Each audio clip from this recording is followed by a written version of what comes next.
Hello, beautiful. I'm your host, Nicole Goff. Welcome to the Ecstatic Life Podcast, the podcast for women who want it all: health, wealth, freedom, authenticity, love, beauty, all of the hidden gems just waiting to be uncovered. This is the podcast for women who are ready to discover their inner creatrix, to discover their inner manifester, and who want to find the ecstatic in every day.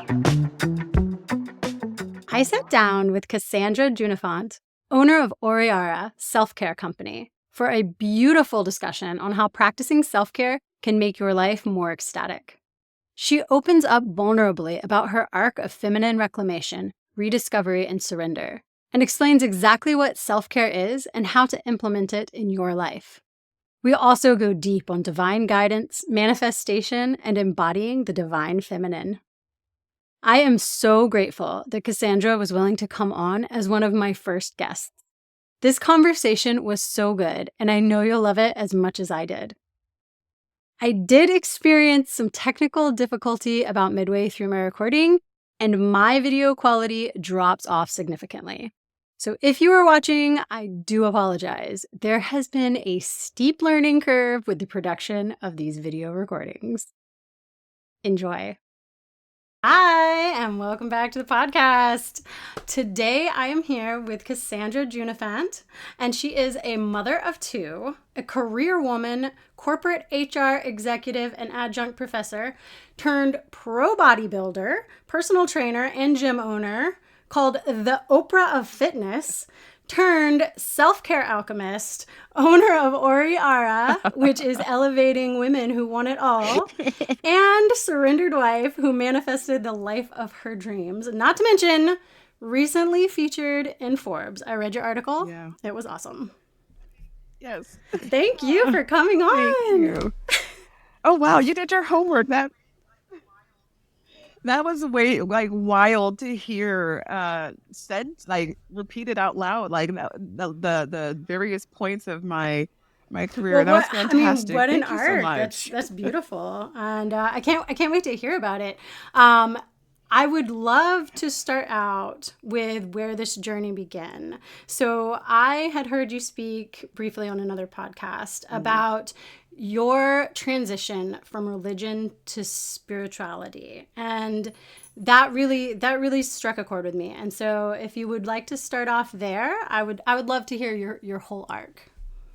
Yeah, it does actually start there. So I was a minister's wife for 7 years, the father of my children, as a minister in a church. And so I had responsibilities in the church that kind of caught me off guard. I don't know that I was really ready for that. Now, the backstory to that is that I've grown up in Christianity in one form or another. I went to a Seventh-day Adventist private school for high school and college. I had friends that were Catholic. I had friends that were Muslim. I had been a fan of religion growing up because it was something that I got to study and learn about. And I thought just learning about these cultures and this history was fascinating, and I loved it. But I went from being a student of religion to being a kind of de facto teacher of it. And I wasn't ready for that step as a first, in our churches, they call you a first lady. I wasn't ready to be that as a first lady. I still had questions, and my questions weren't being answered. And I was told just to have faith, and that was not cutting it for me. And so I left the church. And so that doesn't really work when you're married to a minister. And our marriage ended shortly thereafter. And at the time, my son was a baby, and I was struggling to lose the baby weight.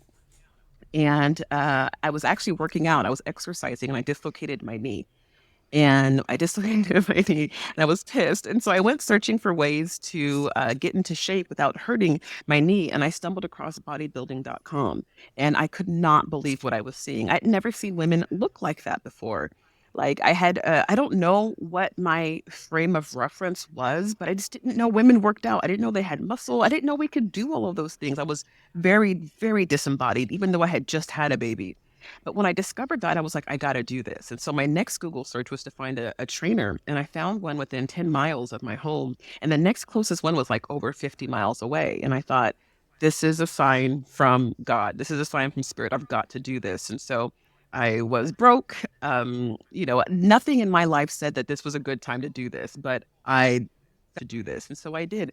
I ended up competing for 5 years and I got my pro card in 2016. But that journey started at the same time that I left the church and my spiritual journey. And so my spiritual journey and my fitness journey started about the same time. And I remember one day I was getting ready for a show for a bodybuilding competition. I was in peak week. And that's when it's the last week before the show and you are dehydrated, like on purpose. We dehydrate our bodies so our muscles pop more. I was hungry, no carbs. I was just tired. It was just like one of those awful workouts, and I was struggling to get through it. And I remember I heard a voice come through so loud and clear because it came from the inside of me. And it was source, it was God, it was spirit, it's whatever you believe. And they said, "This is what we came for." And it was so clear. I was used to listening to God out here, but it came from inside. And I was like, I get it. And I got a download. And I instantly knew that that burning in my lungs to catch my breath was a beautiful thing. The ache and the engagement that I had in my muscles was exactly what it was supposed to feel like. The sweat all over my body was perfect. And it's because spirit got to experience all those things that it doesn't otherwise get a chance to experience in non-physical form. And it was like the body is everything. It's everything.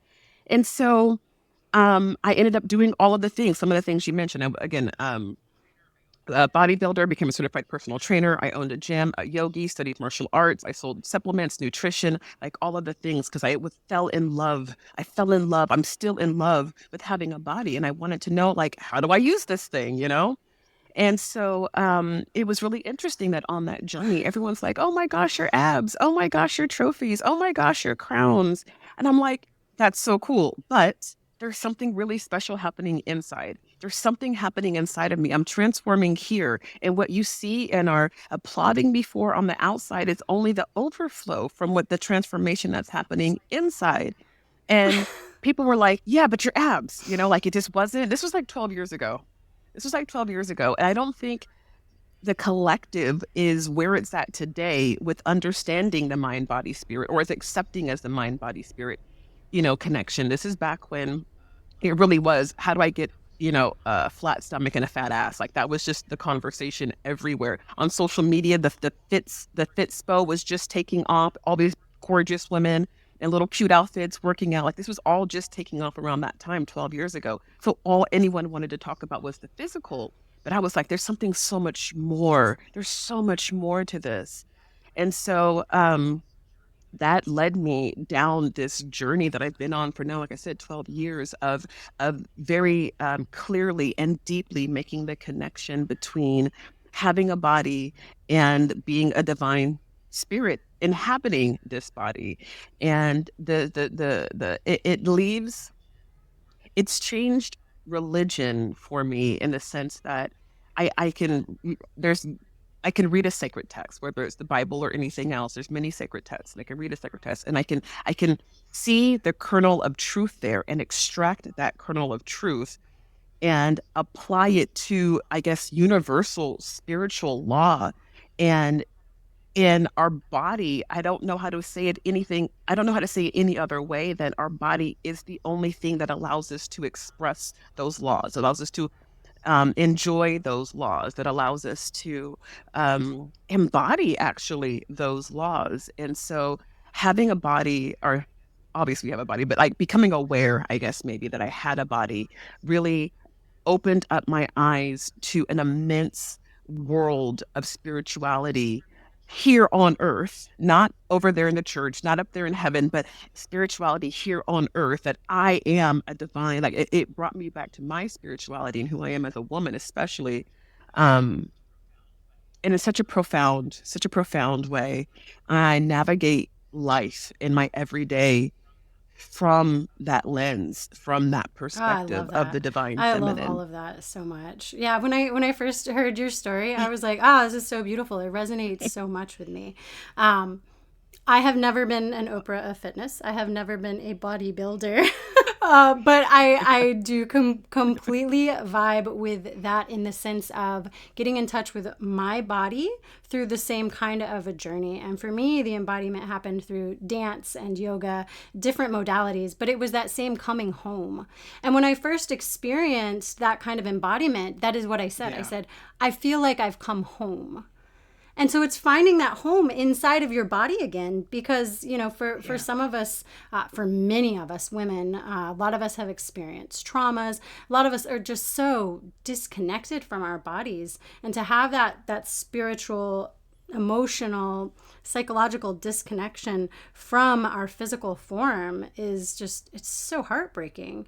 And so realizing, yes, I am a spiritual being inside of this body. And this body, in fact, is an antenna for source. We are an antenna. Our neurons are actually science has shown now. We are actually an antenna for source or consciousness or whatever you want to call it, God. And so when I heard your story, I was just like, oh, it's so beautiful. It resonates so much. And so finding embodiment through fitness, I think, is really beautiful in the sense that you were taking on something that is traditionally seen as so masculine. So bodybuilding, getting super fit, super buff. I looked at your pictures. Oh, I mean, you were gorgeous buff, but something that's traditionally seen as very masculine, and actually finding the feminine embodiment in that. And so I would really love to hear a little bit about that. Yeah. Yeah. So I cannot tell you, if I had a penny for every time someone said, don't look like a man, don't do too much, you're going to look like a man, I'd be a millionaire, right? I mean, it's really interesting how, like, you just don't see, like, these macho women walking around for that to be the stereotype, but it is. But so again, very disembodied until bodybuilding, and I not even just disembodied, but lacking feminine, I guess, awareness. I wasn't a tomboy per se, but I was very much into my natural thing. And so it was just like, if it's not natural, like I didn't really wear makeup like that. I wasn't trying to do the feminine things. And there's a lot more to femininity than makeup, but I wasn't even attempting beautification. I just wasn't connected to it. So entered bodybuilding, I was there for the journey. I was there to lose the baby weight. I was there to put on muscle. And it literally didn't click that I was going to be on stage in a bikini, a blinged out bikini and high stripper heels, those clear heels under lights. It didn't look like that didn't occur to me until like a few weeks before the show. And I was like, oh, holy, what? What? Like, I don't do that. I can't do that. And so my coach was like, calm down. We've got a plan for this. Don't worry. And she did, and we did, and it ended up being fine. But that was my introduction really to, as an adult woman in my 30s. Yeah, I was in my 30s to beautification, because there's a lot of pageantry to bodybuilding. You would not believe what happens backstage for those women to get ready to go out on stage. And so I had a crash course in makeup and hair and exfoliating the body. There's a lot that you have to do to get ready to tan yourself to get on stage. And it was just a lot. And the women, the beautiful, beautiful, divine feminine souls that take up bodybuilding. When I started, again, this was so focused on the journey that I was on, I didn't give it much thought. But when I did start thinking about it, I was like, oh crap, is this going to be like showgirls where there's these mean girls behind stage, like sabotaging each other and like, I don't know, hiding each other's stuff? You would not believe, or maybe you would, how beautiful and communal the community that is women's bodybuilding completely blew me away. We've got wives, we've got mothers, we've got entrepreneurs, we have women who of all walks of life, all nationality, all ages. I really thought, that I was going to be this lowly little person showing up, and all these women must have, nannies and personal chefs, because clearly look how they look. And I'm here just struggling to make it through. But no, we are all women with very similar, stories in various ways. And the community. So I found women who, were on this same kind of embodiment journey, and the communication, the community that I became a part of, and the communication and the friendships that I've developed were mind blowing. And so, when I really understood that the people who were out there talking to me about don't look like a man, they just didn't know, they weren't a part of this community. I found lots and lots and lots of beautiful women who didn't look like that. Lots and lots of beautiful women who are really who really embraced their feminine energy. And so it really was my introduction to womanhood in a way. And you would think that getting married and being a wife would do that. You would think being a mother a couple times over would do that. But I think those roles, at least at the time, um, confined me to an idea and a label that I hadn't even done much studying of then. Like I didn't know what it was to be a wife, but I came in. I didn't really know what it was to become a mother, but I became one, and I adopted stereotypical ideas on how I should show up to myself into those labels.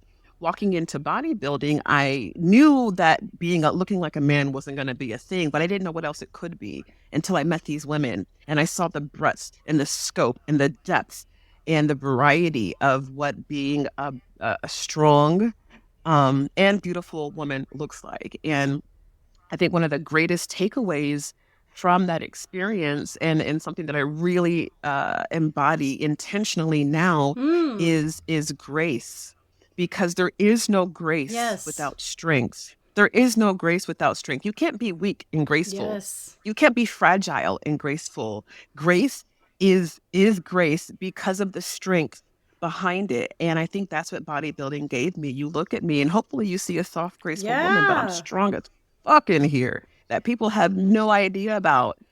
And I think that's what I'm able to really embody. And that feels really, really I love good. what you're saying about Really, really good. sisterhood. So I had a real tough time Yeah. in high school. I was very much a high school reject. I was a weird homeschool kid.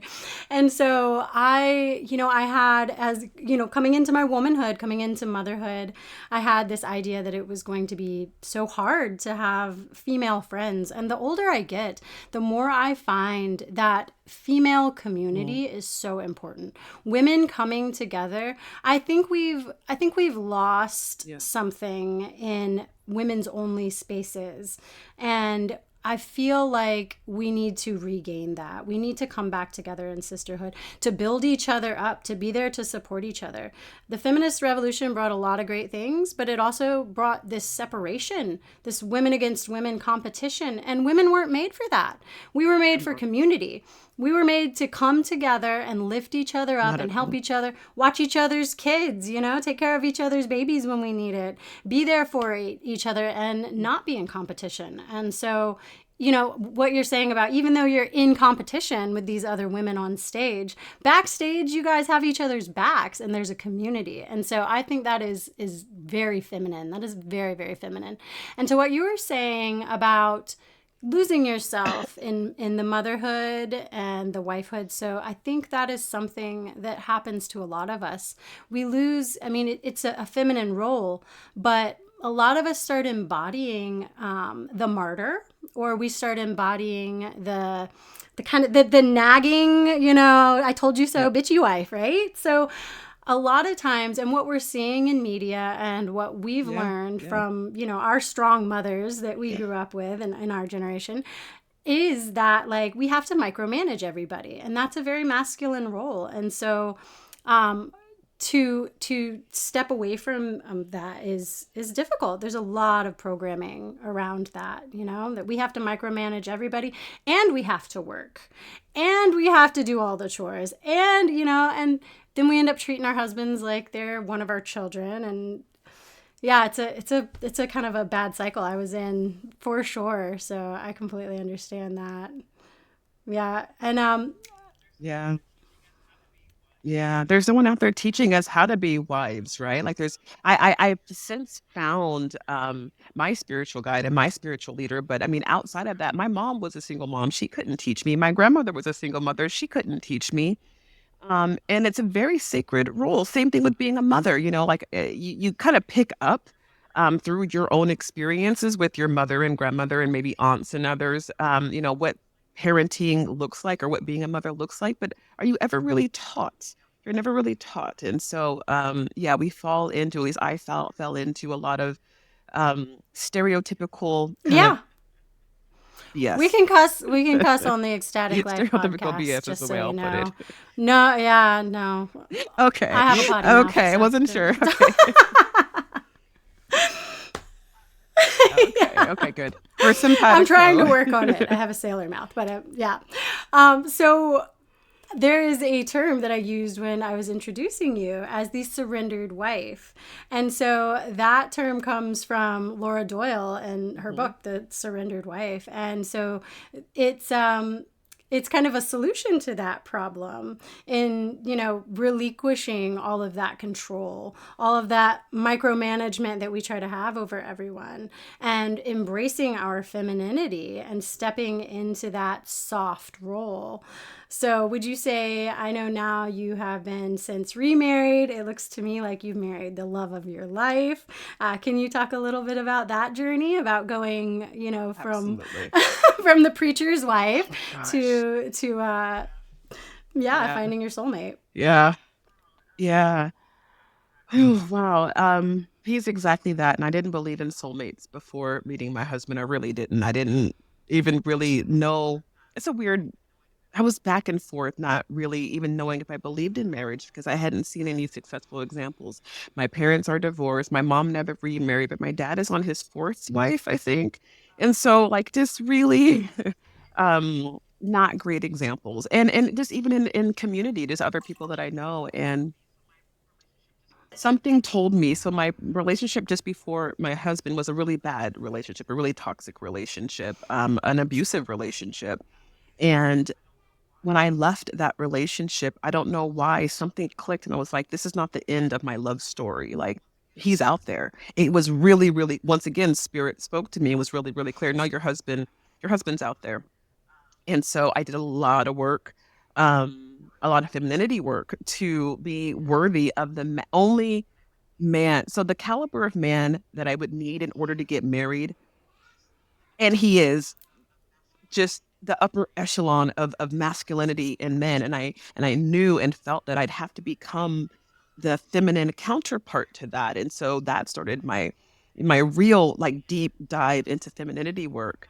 And coming across who's my spiritual teacher, and she's a submissive and surrendered wife, and learning that language and not being like jarred by it and not being shocked by it and kind of learning what that means and being willing to step into it. Whew. Like my heart's beating fast right now just talking about it because I remember how scary that felt. You feel like you're giving up. I felt like I was giving up everything. But the caliber of man that my husband is, he, I would not, and I can say this really easily. Well, I can say really easy, I would not be worthy of him had I not done that work. And believe it or not, actually, when we first started dating, it took him 3 times to get me to see my worth. I've never told this story actually, but it got him 3 times for him to get me to see my worth because I kept telling him, I need a break. This is great. You're fantastic. But you're just such a good guy. You're too good. I kept telling him this. And after like 8 or 9 months of this on and off and this he's blessed his heart for putting up with my shit. He literally one day took me by my shoulders and shook me. He's like, "You deserve a good guy." And I melt right now, like I melted because I just hadn't connected the two. I just hadn't connect. I'm getting emotional. I just hadn't connected the two. And when he said that, I again source instant and download like he's the one. You yeah, absolutely you deserve a good guy. You found the good guy. You did the work. You aligned with all of the things. You are absolutely worthy. And I did not see it. I was literally going to let my miracle, my husband is a miracle. I was going to let him Oh, go because I didn't think I was worthy of him. And coming into awareness of who he is and therefore who I must be, um, that changed my life. And now, we're just past 1 year of our first year of marriage. And after being what I call myself a well-loved woman for a year, it opened up everything. It opened up everything.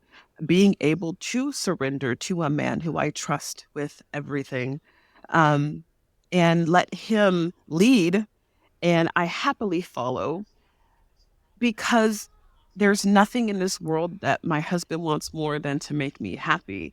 And so while he's leading and he's setting the direction, it's because he has my input, he has my feedback, he has my desires.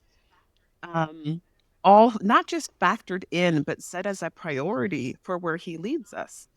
And it's not always, you want to do this? Okay.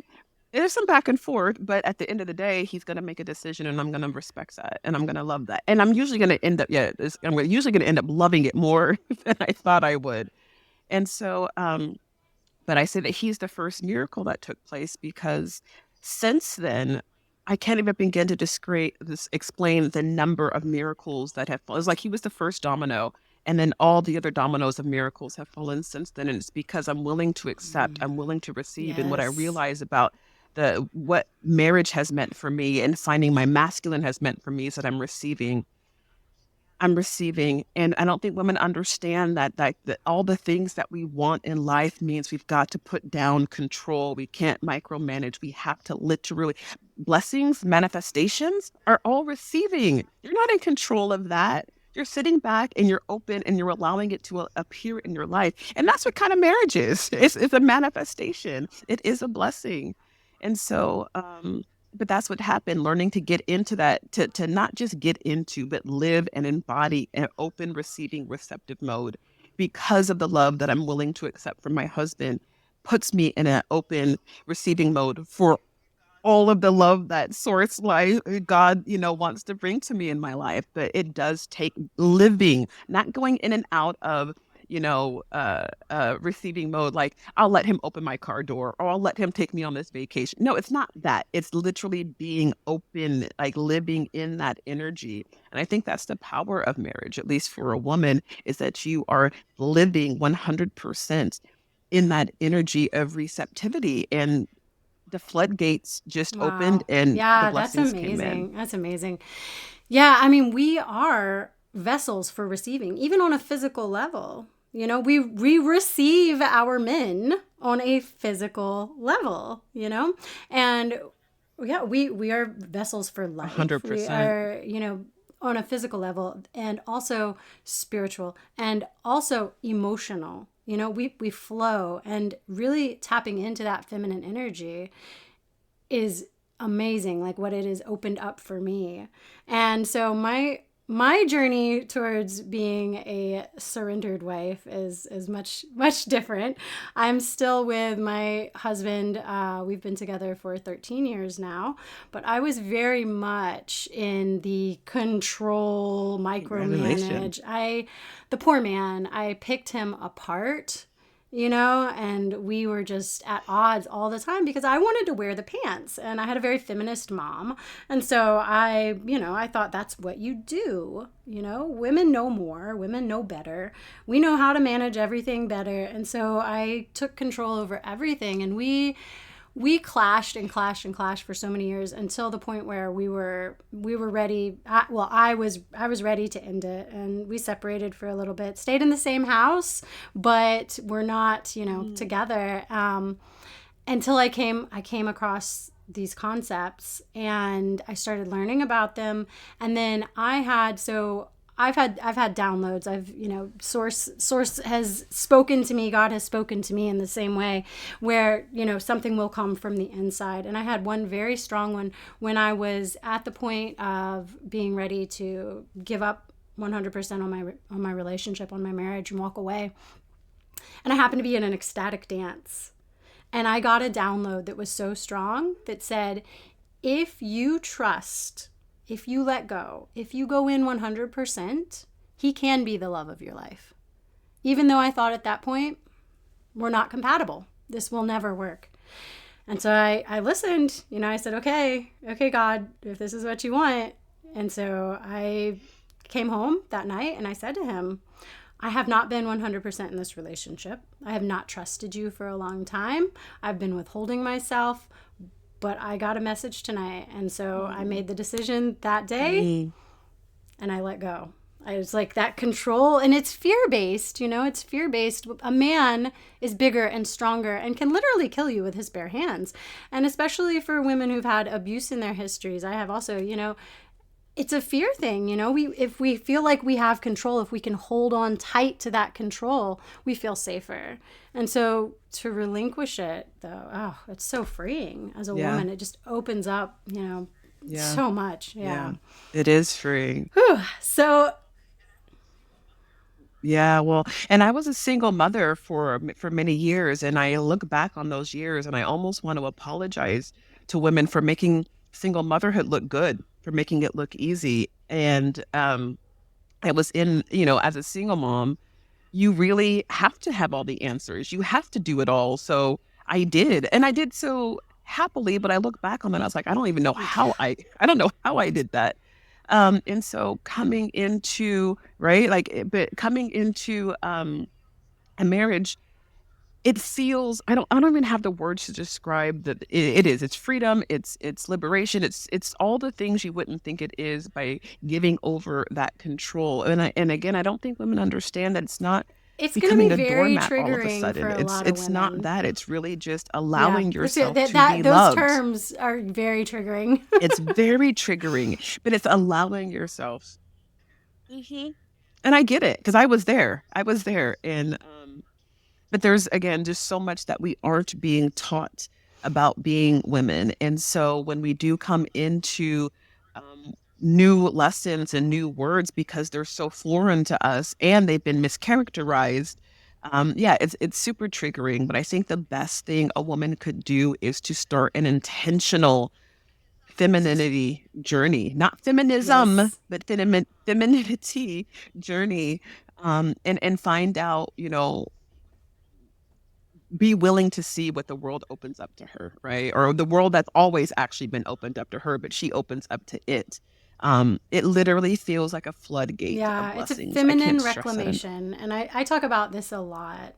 So that term was Mhm. coined by Dr. Kelly Yeah. Brogan, and yeah, feminine reclamation. I'm so I speak glad. about that a lot. It's recollecting all those pieces, So because it's glad. inside of us. All of that love, beauty, happiness. I mean, vibrancy. It's all in there. Yes, yes, it's all in there, and Happiness.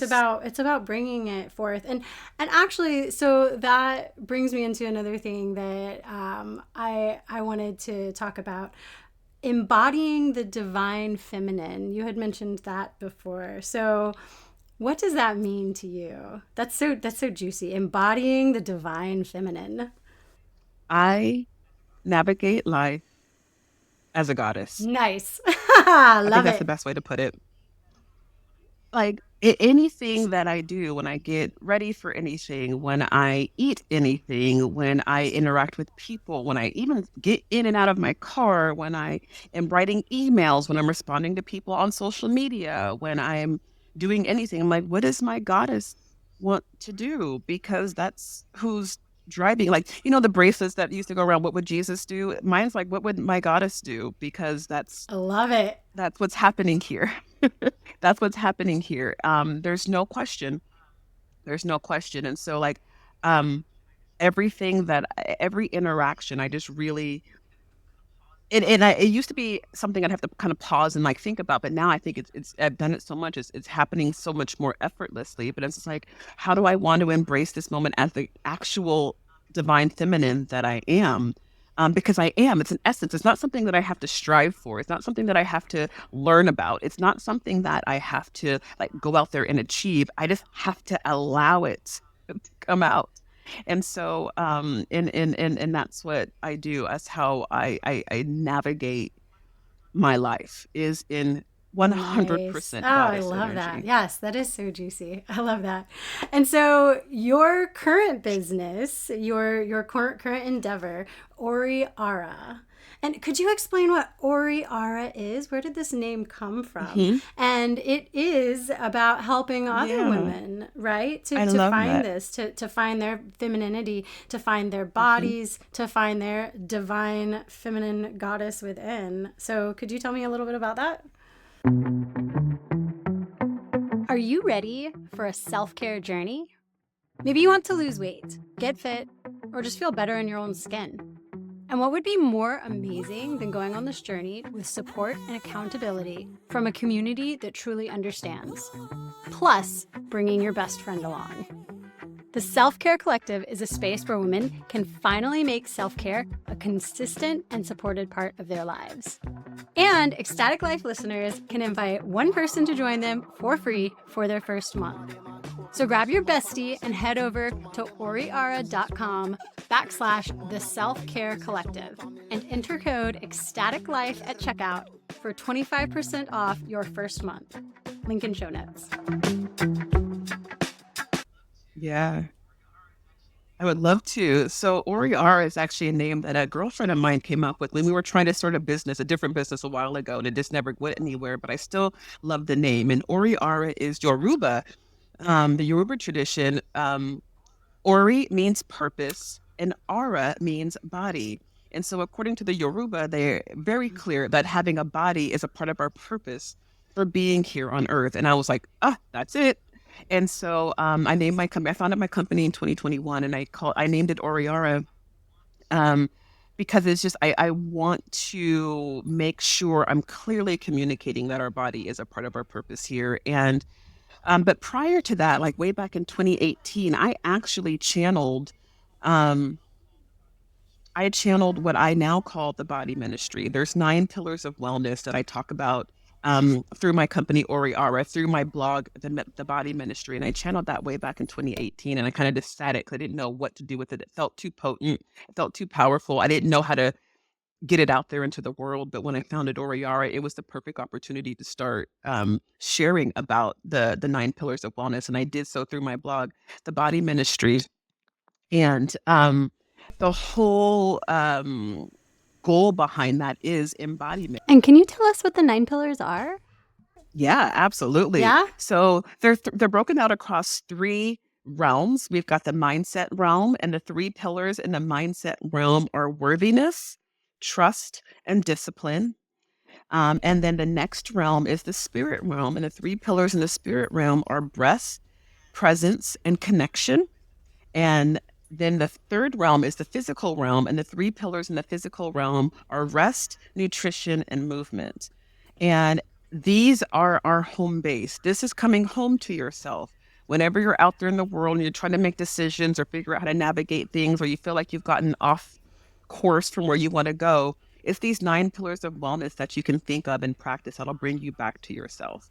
And so I've got all sorts of like workshops and things that I've got out there helping women understand and adopt um, these pillars or these practices. And Oriara, though, is a self-care company. Ultimately, I know we talk about wellness and it's fitness and it's mental health. It's a lot of different things, but it really is a self-care company. And I realized that over the last 12 years, that I've been in the health and fitness industry alongside my human resources career. What I'd been doing was sharing my self-care practices as a woman, as a single mother, as an executive, as a Black woman, as a wife. Now I've been sharing my self-care practices, and so that's why Oriara is a self-care company who is sharing these codes, these pillars of wellness through the body ministry. And the idea is that when you go through the body ministry, you end up becoming a disciple of yourself.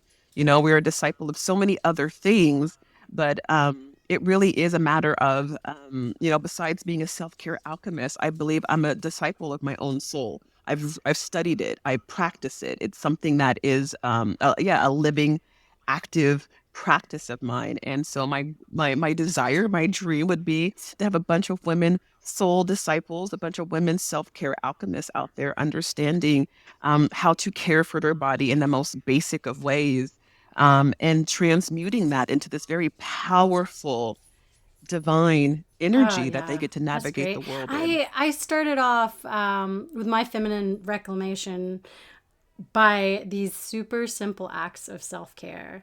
And they were so basic.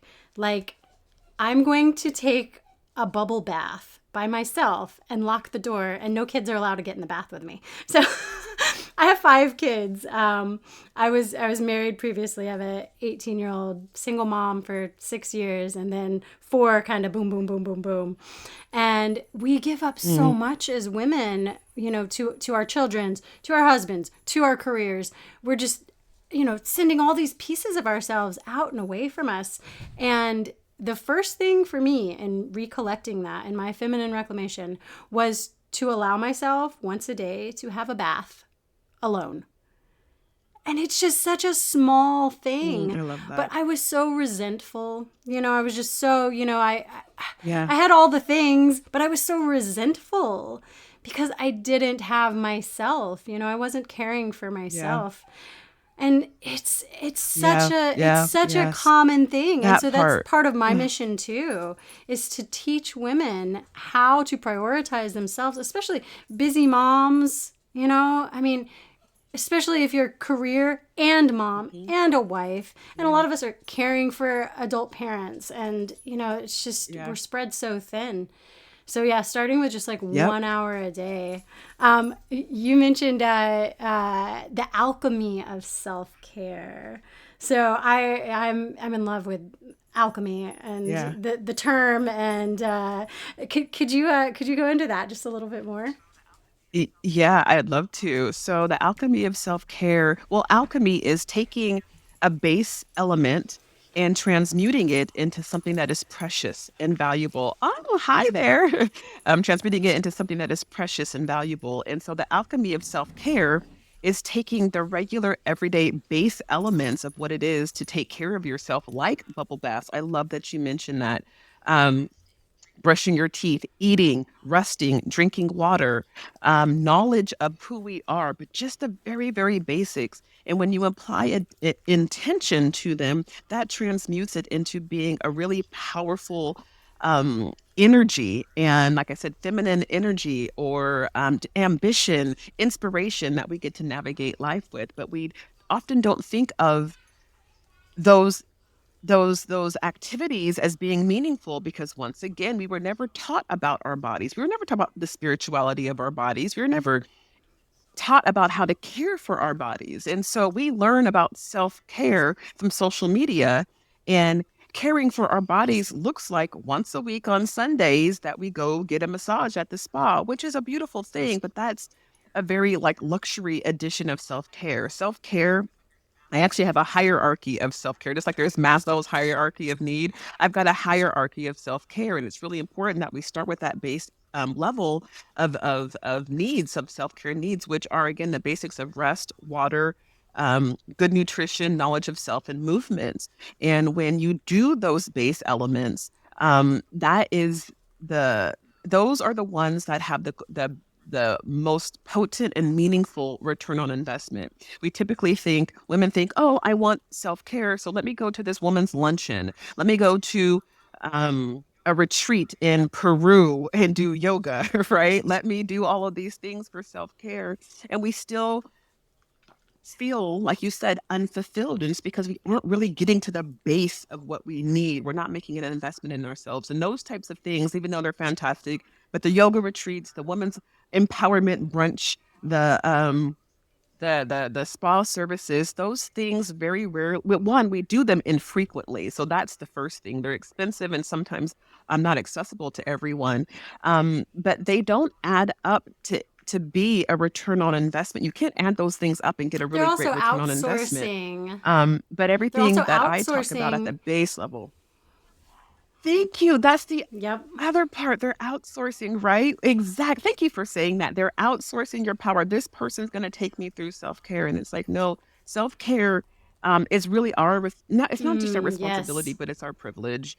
And when you stay focused on that base level of self-care needs, those things pay off immediately and for the rest of your life, and they have the greatest return on investment that you could possibly ask for. And so the alchemy of self-care is teaching women that you don't have to go to the yoga retreat in Peru, you don't have to pay, spend your entire Saturday or Sunday at a women's brunch luncheon thing to learn to feel self-care. It really is taking the regular, every day, what we consider mundane aspects of caring for our physical body, and understanding that because your divine feminine chose to dwell in this body is sacred, and anything you do to it is sacred and should be treated with reverence.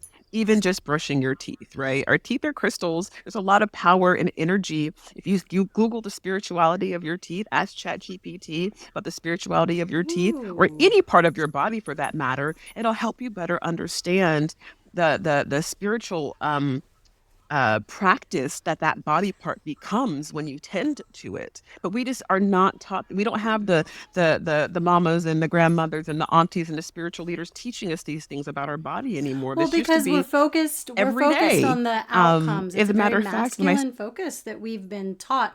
We're our yeah. masculine endeavor is the outcome. And so in turning it back inward, the heroine's journey is the inward journey versus the hero's journey, which is the outward journey. How you Yes, affect the the world hero's journey. versus how I you love affect that. your inner world, tapping into yourself, your innate knowledge. Yeah, so I've been on the Woo! heroine's journey for the past couple of years, and it's I've never yes, heard you've that totally been on before. your I heroine's love journey for the that. last 12 years. Absolutely. Yeah, yep. Yeah. Yep. Yeah. Oh, oh, that's beautiful. I'd never heard that before. I'm gonna have to use that. That's the heroine's journey. Yeah, absolutely. And all we hear about is the hero's journey, and no wonder. It's no wonder. It's just a lot of, yeah, it's just no wonder. Oh my gosh. But there's just so much power in learning about first and foremost, taking an interest in, at least developing a curiosity, right? Like if you do believe that we are souls who are having a human experience, you have to wonder why we chose these bodies, right? Like just sit with that question and let it like ruminate on that and just get curious about what do my nails mean? What does that funky toenail mean? What I does my never heard belly that about button teeth do? being You know, crystals. like these are all it's I all have to go on a rabbit divine. hole on that. That's like that blew my mind when you said that. I was like, oh, whoa, teeth are crystals. Yeah. Yeah. Yeah. There's storehouses. Yeah. There's storehouses for energy, especially for unresolved and suppressed Mm. energy. And there's this gravitational pull that our teeth have on energy. So if you're a person who has teeth issues or are very particular about your oral hygiene, there's something there for you. And so, yeah, our teeth are storehouses for that energy. And so they're really susceptible and vulnerable to wear and tear, environmental toxins, and so caring for our teeth, we're supposed to brush our teeth, what, like 2 minutes every day? That 2 minutes can turn into a very powerful, emotional, releasing moment for you on a daily basis, multiple times a day. If you really do end up brushing your teeth 3 times a day, multiple times a day, you can have this spiritual practice to let emotion go through brushing your teeth. And it's really interesting because before I knew that Mm-hmm. fact, I was called to oil pulling. I was like, I don't know why, but I want to oil pull. And it's a beautiful ancient Ayurvedic practice that I learned about afterwards, but I was just called to oil pull. And so now it's something that I do. And Do I you layer tongue it on top of my, scrape? it's Do you something I do do the in the tongue shower for 10 to scraping with a 15 minutes every day. copper? Yes, that's Scrape, another and one. then I brush Yep. hmm Yep. with the copper tool. Yeah, and these hmm things, Yep, all of that. But these are things yeah, that are and really these important things, that we're like you not were taught saying, about. these mundane things. I've tried really hard to eliminate the term I have to from my vocabulary because we end up framing things. I have to go brush my teeth. I have to do the dishes. I have to. And it becomes something that is like viewed as negative when we term it like that. So just changing our vocabulary around it can help. I get to take care of my mouth. And yeah, 100%. I get to take care of my hair. 100% I get to take care of my body. I don't have to take a shower. I get to go take a shower. Yes. Yeah. And turning it into get something to. that is, And showers yeah, that's one especially. of my greatest sources of like alone time is my baths and my showers. Yeah. Yeah. Well, any water rituals, waters are Yes. highly, Feminine highly, highly energy. potent, Yeah. Feminine energetic energy. Yeah. vehicles. They're 100%, 100%. And so, yeah, you don't have to take a shower. And actually, now, as I'm saying that, that kind of makes sense now why my 13-year-old son is just like such a pain. He does not take showers. But anyways, you don't have to take showers. Like you get to, and it's such a beauty. You can ritualize it on a small scale, or you can ritualize it on a big scale. But it's something that is available to us as a form of self-care that we just aren't aware of because again, no one's taught us about our body or how to care for it. And so that's where Oriara and the body ministry and the alchemy of self-care step in is to help bring traditional wellness practices to the modern woman, because we need them now more than Yeah. ever. I liked Now more in than ever. your contribution to the Forbes article how you were talking about how maybe the person who is not taking care of themselves, who is choosing work over their self-care, not sleeping, not eating healthy, burning the candle at both ends, is maybe not the person you want to hire to run your company. I liked that perspective. Yeah. No. How are these people good leaders? How are these people good leaders? I've worked in HR for over 20 years, and I've seen my fair share of good leaders and bad leaders. And I shouldn't say bad leaders, just leaders who have not prioritized themselves yet. So therefore, they don't prioritize their teams. It's really hard to many people have had a boss where it's hard for you to communicate your personal boundaries and standards because they have none for themselves, right? Like they cannot respect something that they don't even embody themselves.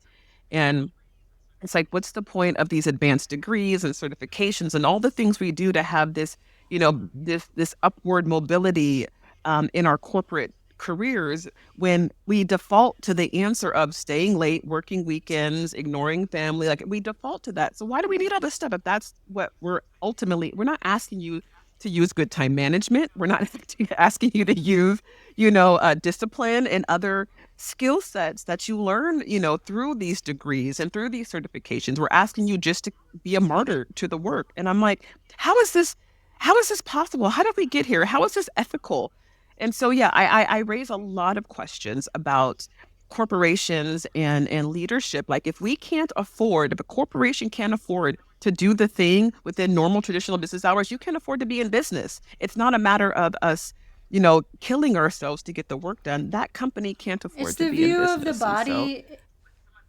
Oh, sorry. It's the view of the body and of people and of the company as a machine. So, breaking us down into like we're cars and we can just yeah, go swap out a part and get an oil change and we're all good. Viewing everything in this mechanical way that, a lot of people have. it is. And I hate that reference. I hate when they say, oh, the body is a machine. No, it's not. It is not. It is not. It operates on with so much divinity that we can't even begin to understand. We can only study. What does this say? What is it like? I think we can only, the physical is only like 20% of what we see. The rest of any atom, any molecule, Mm-hmm. anything is energy. It's space. We can only physically see, touch, and get to know 20%. And we think that we're experts on the body and it's just this machine, but it's like 80% of our body is non-physical. And we don't talk about it. We don't know about it. We can't explain it. It's just this mystery. And so when we're talking about our body as a machine, it's like Yeah. because you only see 20%, And when you treat it you're like not it's a seeing the rest of machine, it. you end up wearing it down. Yeah, When you don't respect yourself as a spiritual being and you don't 100%. respect those needs, burning the candle at both ends, you end up wearing the physical machine down. And I believe that it's our Yeah. job in these bodies that we're inhabiting in this life to take care of this body. Like that's one of the main jobs that we're given when we inhabit that body is to care for that body, and we're treating the body like it's just a hmm workhorse that can just keep going and going if you push it with a little more caffeine, you know. Yep. Yep. Yep. That part. I always say that your spirit did not come into your Mm. body to be held captive. Your spirit came into your body Oh, to that's set beautiful. to set itself free, right? And it's like when you take care of your body, it stops being a barrier. When you don't take care of your body, it is the biggest impediment to anything you want to do in life and how you show up to the world. But as soon as you start taking care of it, it sounds weird because as embodied as I am, I sometimes forget I have a body because it's humming, it's vibing, it feels good. It's never in my way. It's only like taking me to everywhere I want to go and more. And so like as soon as you start taking care of it, it's eliminated as an obstacle. And that's what your spirit came here for. It came here to do it through this body. But sometimes because we don't understand that and take care of it, our body becomes a barrier to living heaven on earth. Our body is telling us. And when you are embodied in that way, when you are in touch with it, when you are taking care of it, you hear those whispers before they become screams. And that is something I've learned in the last, few years of starting to take care of myself. When you have a backache, you say, oh, what's going on? Was I at the computer too long? Better go do some yoga. And it's not something that you just ignore and ignore and ignore until your body is screaming in pain and you're going to the doctor and you're having to get on pills. And this is how most people are living these days, and suppressing the symptoms rather than using those little Yeah. whispers as a message to change what you're doing. Yeah. Yeah, no, that's pillar number 5, connection. It's about that connection with our body. Our body is constantly speaking to us. Our body is constantly telling us what it wants and what it needs, but we do ignore it. And I forget where I write about this in one of my blogs, but I liken it to, as a mother, you'll understand. You can hear your kids fussing in the background, and you'll just let them fuss. Like at a certain point, like we're not willing to get up to go attend to whatever that fussing is for a while, right? Like we're like, okay, I know what that is, but then it gets quiet. And then you hear that whale scream, and you're like, oh crap, something really is going on. And you have to go see what's going on. But that's what we do with our body. Our body's fussing constantly, constantly. We're like, I'm used to it. I'm used to it. It's okay. It's okay. But then it gets quiet and it starts screaming at us. And then we get up and we go and tend to whatever the thing is. Um, it's really too bad because it is. It's a baby. It's our baby. It's our child. It's whatever, crying for help constantly. And we just get used to it. Yeah. You brought up your blog, the Body Ministry blog, and that is a perfect segue because I see we're getting close to our hour, and I do not want to end this conversation without talking about your book that's coming out. So the book by the same title as your blog, the Body Yeah. Ministry, excuse me. So please tell us about it. Yeah. Yeah.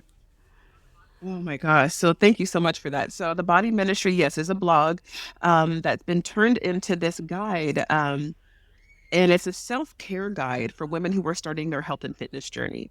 I was a certified trainer. I owned a gym, taught yoga, did all of the things. And during that time, one of my major takeaways and frustrations from my time teaching and leading in that way was that women don't really struggle with the workout as much as we think we do. The hour in the gym, the 90-minute yoga session, whatever the case may be, that's not really the thing. The thing that we really need coaching on is the whole other 23 hours actually of our day, which I capture in the 9 pillars of wellness. And so this guide is helping women who are starting that health and fitness journey, um, and it's a 12-week playbook that they can use alongside if you've got a trainer, if you've started a 90-day boot camp, if you got a nutritionist, but you use this alongside as a support and a cheerleader and a coach and a mentor to the physical transformation for you to achieve your internal transformation. It walks you through everything that we talked about. So the worthiness piece is where we start, and the worthiness is central to us not just achieving but maintaining our health and fitness goals. And then through all the other pillars: trust, discipline, breath, connection, presence, nutrition, rest. Rest is another huge one that a lot of women. I'd be training clients and they'd be like, "Oh, I'm so tired today." I was like, "Oh, how many hours of sleep?" "Oh, I got 5 hours of sleep last night and the night before and the night before." And I'm like, "Well, it's no wonder."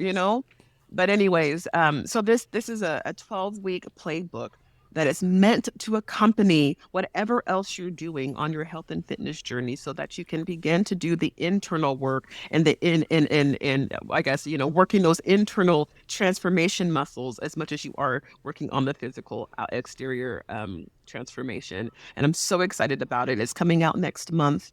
I've got pre-sales going on for anyone who's interested right now, but it's coming out next month. And I just cannot wait to get this playbook into the hands of women. And I'm already in the works on a similar playbook for women in corporate America for mothers. For mothers. Those are the areas of my life that I know the best, being in HR for 20 years and climbing the corporate ladder. as a single mom especially, but climbing the corporate ladder and maintaining my health was huge. I actually think I did so well in my career because of my health. And so I'm going to, take those lessons and put it into a playbook. And then the same thing for being a fit mom. My other name back in the beginning of my career was Natural Fit Mom. And so I know that there are a lot of mothers out there struggling to get re-embodied and to prioritize their wellness, not knowing how to do it with kids. And so the third playbook, which I've started, will be helping mothers implement self-care into their daily lives. So there's a lot like Yay, on the yeah, I can't wait horizon to that I'm see. super excited So, about.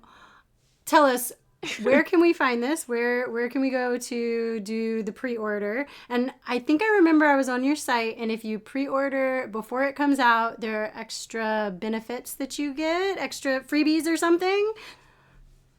Yeah, yeah, yeah. There is. There's the body. There's what do I have up there? So if you pre-order, which you can pre-order the book, you can find the blog, you can find everything on my website, which is oriara.com, oriara.com. And if you do pre-order the book now, there are some free downloads for intuitive eating and nutrition based free downloads, just because I find that being like the number one thing that women are struggling with. And so I want to say, here, take it, just have it. And actually, I made the decision, I made the decision to make my entire business model. So not just those downloads, but others. My entire business model is going to move to a free donation based business model, because I so desire to get wellness and self care into the hands of as many women as possible and let them decide what this investment means to them. I don't think it's for me to say you can donate based off of what you feel makes sense for your ability and desire. And I've been pleasantly surprised about how much women are willing to invest in themselves. But back to the book, you do have some free downloads that are available when you purchase, and again, everything is I on have another oriara.com. podcast guest that is about to come on who her whole coaching is donation based, and she has been doing this, I think she said, for 7 years now. And yeah, and she's successful. She said Oh, that when you open it up that way, and she has some people that don't pay anything. She has some people that trade, who do, yeah, physical trade work for her. But when she opened herself up like this, that she received so many blessings, that the universe met her and started just yeah, providing everything she needed. And so yep, I have been playing around with this idea as well. yep, And it honestly, it feels a little scary for me, which means I probably should do it. It's probably a growth thing. But growing up poor, yeah, yep, and, yep, always, scrimping and saving, and I had that mindset, that poverty mindset. And so the idea of like, oh well, if I just make it for free, nobody's gonna pay me and I'm never gonna make any money, is like, but yeah, it's funny that you brought that up, because now you're the second person recently to have this same concept, and there's something very feminine yeah. about that too. Putting it out there It's to our receiving. community as a gift, and saying, if you love this and you get something out of it, then give in kind. And that's, doing a podcast. It's the same thing. So nobody's paying me Hmm. to do this podcast. And if somebody wanted to donate, I have a Patreon. Yeah. Well, I think for me, it really is just 100% faith and knowing of my divinity, and even when I was working in corporate and had a high paying six-figure job, that wasn't the source of my supply. That paycheck was not the source of my supply. The source of my Yes. supply is source. And that was one channel through which source, because that was the only channel that I really identified with, that I was receiving my abundance. But I'm so clear. I'm so clear. I'm a goddess. Like, source abundance comes to me in so many different ways, in so many different formats. And I'm not going to limit it to this dollar figure that I decided arbitrarily made sense for this service. Source has and will continue to do above and beyond that for me. Ah. Beautiful. All right. Well, we're at our hour. I think that's a great place to leave it. I've loved this conversation Yes, so much. me too. It was really great to connect. We had the same avatar on our threads, so that was the universe saying we needed Yes, to have a conversation. And yes, yes. I'm so glad you came on. And yeah, so I will put your links in the show notes, and I appreciate you. And I know you are just going to do more and more amazing things because you're still on the up of this arc for sure.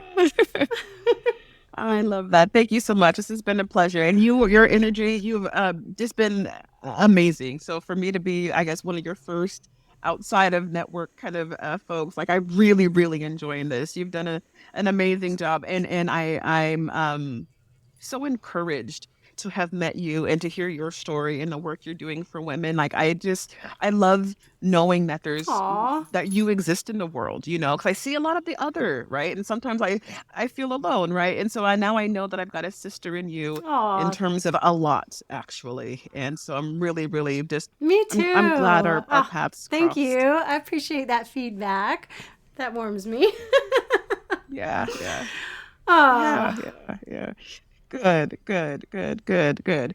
All right. Well, enjoy your next interview. I actually have another call to hop to myself, so enjoy beautiful. the rest of your day.